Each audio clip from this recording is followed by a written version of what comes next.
अगर सिचुएशन को अभी व्याख्या की जाए तो वो ये है कि लैंडफॉल का सिलसिला शुरू हो चुका है।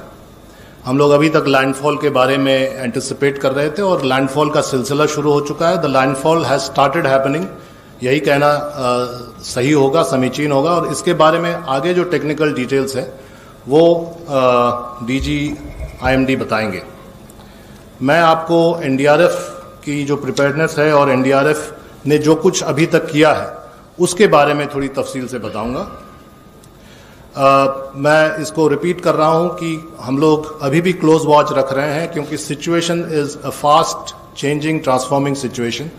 और ऐसा नहीं है कि एनडीआरएफ की ड्यूटी या किसी भी एजेंसी की ड्यूटी साइक्लोन के परिप्रेक्ष्य में खत्म हो जाती है साइक्लोन के लैंडफॉल के बाद। इनफैक्ट साइक्लोन के लैंडफॉल के बाद काम एक्चुअली शुरू होता है और साइक्लोन के पोस्ट साइक्लोन सिचुएशन में रिकवरी रेस्टोरेशन का काम शुरू होता है। तो this is a long haul और अभी हम लोग ये कहा जाए कि 24 घंटे से ज़्यादा का समय का अंतराल हम लोग जहन में रख रहे हैं तो ये गलत नहीं होगा। हम लोग जो दो हमारे कमांडेंट्स हैं, उड़ीसा में बटालियन है और बंगाल में बटालियन है। ये कोइंसिडेंस है कि दोनों ही स्टेट में बटालियन हेडक्वार्टर्स हैं। दोनों के कमांडेंट्स, एक उड़ीसा वाले कमांडेंट बालासोर में कैंप कर रहे हैं और बंगाल के कमांडेंट काकद्वीप में कैंप कर रहे हैं जो साउथ 24 परगना जिला में है, जो कि स्टॉर्म के पाथ में है।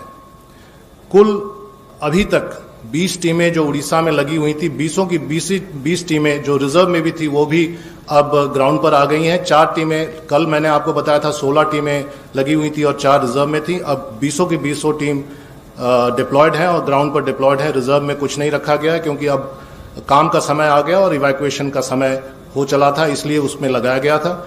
इवैक्यूएशन के बारे में मैं बताऊंगा आगे। 19 टीमें वेस्ट बंगाल में लगी हुई हैं और 2 टीमें स्टैंड बाई में है। 2 में से और एक टीम कलकत्ता में बुलाया गया है क्योंकि कलकत्ता जो नगरीय क्षेत्र है, जो अर्बन एरिया है, उसमें उनको लगाया गया है।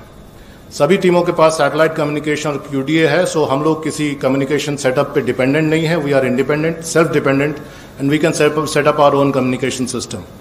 साइक्लोन फोनी के जो तजुर्बे हुए थे उसके आधार पर हमारे पास एक्स्ट्रा ट्री कटर्स हैं, पोल कटर्स हैं, ऑलरेडी इस्तेमाल में लगने लगे हैं। और जैसा कि मैं बार बार कह रहा हूं कि ये एक स्पेशल कॉन्टेक्स्ट है क्योंकि कोविड जो आज का विषय भी है, कोविड के कॉन्टेक्स्ट में हम लोग साइक्लोन से डील कर रहे हैं और ये शायद नए नॉर्मल की एक और परिभाषा होगी आने वाले कई दिनों तक कि जो भी डिजास्टर होंगे, जो आपदाएं होंगी, नेचुरल डिजास्टर्स, वो कोविड के कॉन्टेक्स्ट में होंगी, चाहे वो साइक्लोन हो या आने वाले सिचुएशन में मानसून में फ्लड का सिचुएशन हो। ये हमारा प्लेसमेंट है दोनों राज्यों को मिलाते हुए। कुल 41 टीमों का प्लेसमेंट है। आप देख सकते हैं कि 2 ही टीम रिजर्व में है, वो बंगाल में है और उनमें से एक टीम, जैसा कि मैंने अभी कहा, जस्ट इस मीटिंग में आने से पहले कलकत्ता में डिप्लॉय हो रहा है। तो लगभग सभी टीमों का इस्तेमाल दोनों